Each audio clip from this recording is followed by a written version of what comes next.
प्रणाम मित्रों। तो भगवान बुद्ध ने अपने अष्टांगिक मार्ग में जो पांचवा सूत्र अपने शिष्यों को दिया वो दिया सम्यक आजीविका का।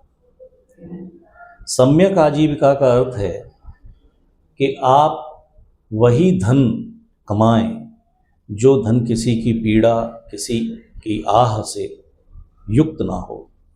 यानी आप वही धन कमाएं जो धन ईमानदारी का हो, जो मेहनत का हो, जो धन किसी दूसरे व्यक्ति की पीड़ा या दुख के साथ कमाया जाता है, वो धन आज नहीं तो कल मनुष्य के विनाश का कारण बनता है।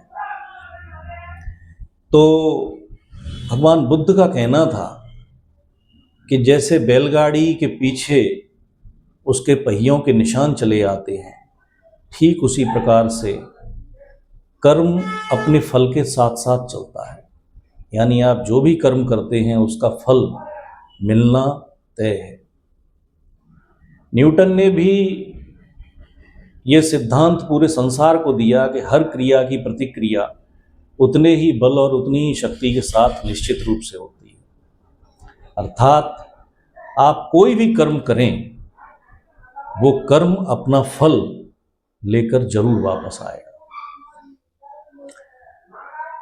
वर्तमान समय में तो आप देख सकते हैं कि मनुष्य की स्थिति ये है कि वो धर्म अधर्म सारी चीज़ों का चिंतन त्याग कर सिर्फ धन के पीछे अपनी संपूर्ण शक्ति लगा देने को तैयार है, और वो इस बात का बिल्कुल भी ख्याल रखने को तैयार नहीं है कि जिस धन को वो कमा रहा है वो किसी को दुख देकर या पीड़ा देकर कमाया गया है या नहीं। उसका अपना जो लक्ष्य है वो पूरा हो जाना चाहिए, पैसा आना चाहिए इन किन प्रकारेण, लेकिन उसमें अगर किसी की आह पीड़ा या किसी को दुख मिलता है तो इस चीज़ से वर्तमान मनुष्य का कोई लेना देना नहीं है। मैं बहुत लोगों को देखता हूँ जो पैसा कमाने के लिए इस कदर अंधे हैं कि उन्होंने अपना सारा सिद्धांत, सारा चिंतन, सारा चरित्र, सब कुछ दांव पर लगा दिया है। वो सिर्फ धन के पीछे इस प्रकार भाग रहे हैं कि चाहे संपूर्ण जीवन और चाहे सब कुछ दांव पर लग जाए, लेकिन पैसा कमाना ही है। कई बार कुछ लोगों से बातचीत होती है तो मैं पूछता हूँ कि भाई गलत पैसा किसके लिए कमाते हो? तो वो कह देते हैं कि परिवार के लिए करना पड़ता है, परिवार की ज़रूरतें हैं, पत्नी की, बच्चों की, माँ बाप की ज़रूरतें हैं, वो पूरा करने के लिए पैसा कमाना पड़ता है। सही गलत का चिंतन अगर करेंगे तो उतना धन नहीं कमा पाएंगे। तो मित्रों, आज एक ऐसी कथा आपको सुनाता हूँ कि एक व्यक्ति जो अपने परिवार के लिए दूसरों की हत्याएं तक करता था, उस परिवार ने उस व्यक्ति को उसके कर्मों के लिए क्या लौटकर उसको जवाब दिया। बात महाभारत, क्षमा चाहता हूँ, रामायण काल की है। एक डाकू जिसका नाम रत्नाकर था, वो जंगल में अपने गिरोह के साथ रहता था और जंगल से निकलने वाले यात्रियों की हत्या करके उनका धन लूटना, ये उसका काम था। परिवार में पत्नी थी, माँ बाप थे, बच्चा कोई नहीं था उसका। तो एक दिन सुबह से शाम हो गई लेकिन कोई यात्री उधर से नहीं गुजरा। गिरोह के लोगों ने कहा कि आज पास के गांव में एक नौटंकी का प्रोग्राम हो रहा है, एक खेल खेला जा रहा है, हम लोग उसको देखने जा रहे हैं, तुम भी हमारे साथ चलो। तो रत्नाकर ने कहा, नहीं, मुझे कुछ ऐसा एहसास हो रहा है कि आज कोई बहुत बड़ा धन मेरे हाथ लगने वाला है, इसलिए मैं नहीं जाऊंगा, तुम लोग जाओ। वो वहां बैठकर अकेला इंतजार करने लगा। थोड़ी देर में एक सन्यासी वहां से गुजरा और उस सन्यासी को उसने रोक लिया। रत्नाकर ने कहा, तेरे पास जो कुछ भी है वो मुझे दे दे। तो सन्यासी ने कहा, हम तो घूमते ही इसलिए हैं कि जो हमारे पास है वो दूसरे लोग ले लें। रत्नाकर ने कहा कि इन सब बातों में मुझे मत उलझा, तेरे पास जो कुछ भी है वो सब मुझे दे दे। रत्नाकर ये सब कहकर उसकी तलाशी लेने में लग गया। तो सन्यासी ने उससे पूछा कि ये बता, ये सारा काम जो तू करता है, लोगों की हत्याएं करता है, लोगों को जान से मार देता है और ये सब धन उनका चुरा लेता है, ये सब तू किसके लिए करता है? तो रत्नाकर ने जवाब दिया कि जिसके लिए पूरा संसार जैसे अपने परिवार के लिए करता है, वैसे ही मैं भी अपने परिवार के लिए करता हूँ। तो सन्यासी ने कहा कि तू जो कुछ भी करता है, क्या तेरे पाप में तेरे परिवार वाले शामिल हैं? और जिस दिन इन कर्मों का फल वापस लौट कर आएगा, तो क्या उस फल को भोगने के लिए परिवार के लोग भी तैयार हैं? सन्यासी से उसने कहा, तू मुझे इन फालतू की बातों में मत उलझा, तेरे पास जो कुछ भी है वो मुझे दे दे। सन्यासी ने कहा, मैं वादा करता हूँ कि मेरे पास जो कुछ भी है वो मैं तुझे दे दूंगा, लेकिन तू मेरे इस प्रश्न का उत्तर जरा दे, अपने परिवार के लोगों से पूछ के आ। तो रत्नाकर हंसा। उसने कहा, मेरे जाल से छूटने के लिए तूने बहुत अच्छी ट्रिक सोची है कि जब मैं यहाँ से अपने घर जाऊँगा तो तू यहाँ से भाग जाएगा। तो सन्यासी ने कहा, नहीं नहीं, वैसे तो मैं भागूंगा नहीं, लेकिन फिर भी तेरा मन है तो तू मुझे रस्सी से इस पेड़ से बांध दे, और इस जंगल में कोई दूसरा आदमी तो है नहीं जो मुझे खोल देगा। तू जा और पूछ कर आ। तो रत्नाकर ने उस सन्यासी को उस पेड़ से बांध दिया और वो बड़ा सोच विचार में थोड़ा सा डूबा हुआ पहुंचा, अपने घर पहुंचा। तो दरवाजे के बाहर उसके माता पिता दोनों बैठे हुए थे। तो रत्नाकर ने पूछा कि पिताजी, मुझे एक प्रश्न का जवाब आज चाहिए। कि बता बेटा, क्या बात है, क्या पूछना चाहता है? कि जो भी पाप मैं कर रहा हूं, क्या आप मेरे पाप में शामिल हो? और जिस दिन मुझे इन कर्मों का फल लौटकर मिलेगा, क्या आप मेरे उस फल में भी मेरे हिस्सेदार होंगे? तो उसके पिता ने कहा कि रत्नाकर, हमारे पालन पोषण की जिम्मेदारी तेरे ऊपर है।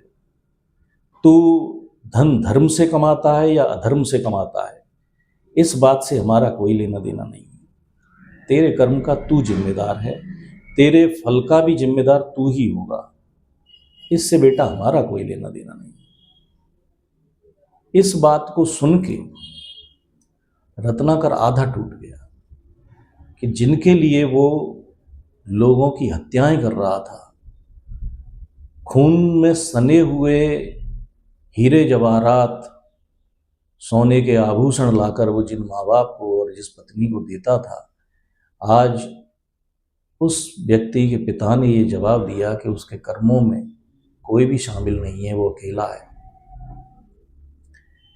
आधे टूटे हुए मन से वो अपनी पत्नी के पास गया और उसने अपनी पत्नी से कहा कि मैं आज तुझसे ये जानना चाहता हूँ कि जो कुछ मैंने अब तक किया है, जो भी पाप कर्म मैंने किए हैं, क्या तू मेरे उन पाप कर्मों में शामिल है? क्या कल जब उनका फल लौट कर आएगा तो उस फल का भी बंटवारा तू मुझसे कर लेगी? तो उसकी पत्नी ने कहा कि जब अग्नि के फेरे लेते मैंने आपके साथ लिए थे, तो मैंने आपसे इस बात का वचन लिया था कि आपके पुण्य कर्मों में मैं 50% की भागीदार होंगी, लेकिन आपके पाप कर्मों से मेरा कोई लेना देना नहीं। आपके कर्म हैं, आपका फल भी आपका ही फल होगा। मेरे जीवन का निर्वाह करना, मेरा पालन पोषण करना, ये आपका कर्तव्य है। आप धन कैसे भी लेके आएं, हमें तो बस 2 वक्त की रोटी चाहिए, या हमारे जीवन की जो ज़रूरतें हैं वो पूरा करना आपका कर्तव्य है। आपके कर्मों से मेरा कोई लेना देना नहीं। ये बात सुनकर रत्नाकर भीतर से बिल्कुल टूट गया। उसे लगा कि जितना खून मैंने बहाया, जिन लोगों के लिए बहाया, आज उन लोगों ने ही मुझे मेरे कर्मों के साथ, मेरे कर्मों के फल के साथ मुझे अकेला छोड़ दिया। और इस बात ने रत्नाकर को अंदर से बिल्कुल तोड़ दिया। फिर रत्नाकर को याद आया कि वो एक सन्यासी को पेड़ से बांधाया है। तो बहुत लड़खड़ाते हुए कदमों के साथ रत्नाकर वापस उस सन्यासी के पास पहुंचा। उसने कहा, सन्यासी, तूने कहा तो ये था कि तू अपना सब कुछ मुझे दे देगा, लेकिन वास्तव में आज तूने मेरा सब कुछ छीन लिया। तूने मुझे कहीं का नहीं छोड़ा। मैं दुनिया को लूटता रहा, लेकिन आज तूने मुझे ऐसा लूट लिया कि मेरे पास अब कुछ नहीं है। सन्यासी मुस्कुराया। सन्यासी ने कहा, मैंने भी तुझसे वादा किया था कि जो कुछ मेरे पास है वो सब कुछ मैं तुझे दे दूंगा। आज मैं तुझे राम नाम का सूत्र देता हूं कि राम नाम का जाप कर, और तू एक दिन पाएगा कि तूने वो धन प्राप्त कर लिया जिससे कोई व्यक्ति जन्म जन्म की यात्रा करके भी नहीं पा सकता। उस सन्यासी का नाम था महर्षि नारद। और फिर रत्नाकर राम नाम के जाप में लग गया और बहुत लंबे समय तक उसने राम राम नाम का जाप किया, लेकिन फिर भी उसे कोई आंतरिक आनंद उपलब्ध नहीं हुआ। तब वो वापस लौट कर नारद मुनि के पास गया तो उन्होंने उसे एक ध्यान सूत्र बताया जिसे मरा मरा कहा जाता है। भविष्य में कभी मरा मरा के विषय में बात करेंगे कि मरा मरा आखिर क्या है। उस ध्यान के रास्ते पर चलते हुए डाकू रत्नाकर अंत में महर्षि वाल्मीकि के नाम से जाने गए, जिन्होंने इस दुनिया का सबसे पहला काव्य लिखा। इस दुनिया की सबसे पहली कविता अगर किसी ने लिखी तो महर्षि वाल्मीकि ने लिखी। करुणा जिस व्यक्ति के हृदय में किसी समय में क्रूरता के सिवाय कुछ नहीं था, वो हृदय करुणा के इतने गहरे सागर में डूब गया कि जब एक बगुला और बगुली जो प्रेम में लीन थे और एक बहेलिया ने उन दोनों की तीर मारकर हत्या कर दी, तो महर्षि वाल्मीकि का दिल भीतर से रो पड़ा और दुनिया का पहला काव्य उनके मुख से बाहर निकला। उन्होंने ये आगे चल के रामायण की रचना की, ये तो आप सब जानते हैं। तो कहने का अर्थ ये है मित्रों कि जो भी पैसा आप अधर्म से किसी को दुख देकर, किसी को पीड़ा देकर कमाते हैं, वो धन अपने साथ उस दुख और पीड़ा को भी आपके घर में ले आता है। और वो दुख और पीड़ा आज नहीं तो कल आपको, आपके परिवार को, आपके आने वाली पीढ़ियों को, आपके जीवन की सुख शांति को, सबको नष्ट कर देता है। वर्तमान समय का जो मनुष्य है वो तो धन के पीछे उसकी हालत ये है कि अगर किसी की हत्या करके भी पैसा उसको मिल रहा है तो वो उस कर्म को करने में भी संकोच नहीं कर रहा है। अखबार खून से रंगा हुआ आता है रोज, जहां पैसे के लिए लोगों ने न जाने कितने लोगों की हत्या कर दी। तो मैं उन लोगों से यही पूछना चाहता हूं कि जिनके लिए ये सब कर रहे हो, क्या तुम्हारे कर्मों के फल में तुम्हारे परिवार के लोग शामिल होंगे? जरा उनसे पूछ कर देखना। तो भगवान बुद्ध इस बात का उपदेश देते हैं कि कभी भी अधर्म के पथ पर चलकर, अन्याय के पथ पर चलकर, किसी को पीड़ा देकर, किसी को दुख देकर पैसा मत कमाओ, अन्यथा ये पैसा तुम्हें, तुम्हारे आने वाली पीढ़ियों को और तुम्हारे आने वाले जन्मों को बर्बाद कर देगा। धर्म से कमाया हुआ धन आपके जीवन में सुख, शांति और आनंद लेकर आता है।